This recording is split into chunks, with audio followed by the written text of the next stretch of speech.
Bahagi ng pagsusulong ng programang pangkalikasan ng pamahalaan, nakiisa ang Supreme Elite Resources sa mga pangunahing programang pangkalikasan ng pamahalaan tulad ng nationwide tree planting activity, National Arbor Day, celebration ng river cleanup at iba pa.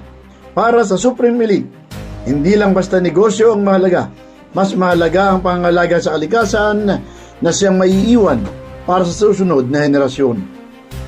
Noong Hunyo 12, nakiisa ang empleyado at staff ng kumpanya sa isinagawang nationwide tree planting activity kasama ang MGB4A sa pangunguna ni Regional Director Engineer Edgardo Castillo at si Ms. Angelita Lee, President at CEO ng Supreme Elite Resources Incorporated.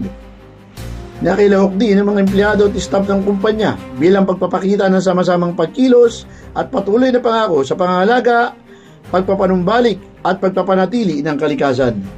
Hindi lamang nakatuon ng kumpanya sa pagtatanim, pagpaparami at pangangalaga ng puno. Kabilang din sa mga isinusulong nitong gawain pangkalikasan ay ang cleanup drive upang mapanatiling malinis at maayos ang ilog, sapa at iba pang daluyan ng tubig.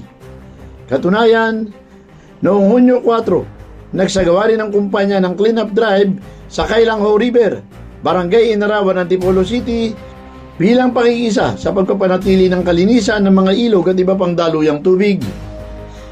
Noong Hunyo 25 naman, kasabay sa pagdiriwang ng National Arbor Day 2026, nakilahok naman ang Supreme Elite Incorporated sa pagtatanim ng puno sa Barangay San Jose, Antipolo City, sa pangunguna ni Barangay Captain Doc Montero Marquez Tolentino. Ayon kay Ms. Lita Lee, sa sama-samang pagtatanim, ipinakikita ng kumpanya ang patuloy nitong pakikisa sa mga inisyatiba para sa pangangalaga, pagpapanumbalik at pagpapaunlad ng kalikasan.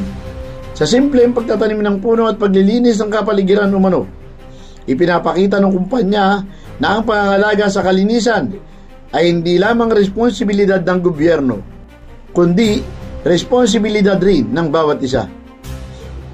Bawat punlang itinanim umano, bawat basurang nililinis, at bawat hakbang para protektahan ang kalikasan ay ambag para sa mas malinis at mas luntiang kinabukasan, ayon pa kay Miss Lita Lee.